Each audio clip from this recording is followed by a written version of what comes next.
unconscious mind. Sigmund Freud describes the unconscious mind as our thoughts, emotions, memories, desires, motivations that lie outside of our awareness, yet they have a significant effect on our daily lives because that is what causes our inner conflicts, our fears, our lack of self-esteem.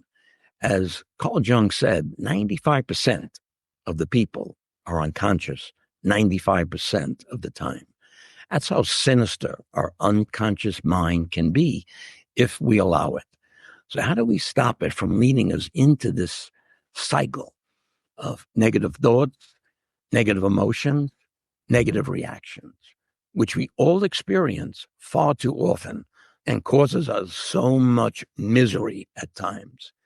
When we practice presence in a contemplative way through stillness with intention, we create a spiritual foundation that we have access to throughout the day. And that is because God's spiritual being never leaves the present moment. We do. That's why it's not just relief, it is cure. It's the calm, peace, sense of union we experience through stillness that keeps us coming back. Authentic life comes through that calm, peace, and sense of union we experience. That is our clear before and after. It builds an inner knowing that God's peace and love is available to each of us always. That is what stops our fear and transforms our pain. We also talk about fear in the first chapter, and fear comes in many forms.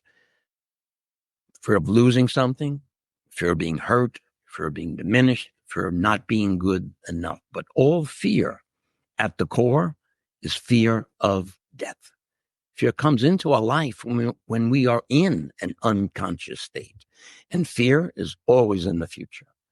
It's a mind-made fiction that we create.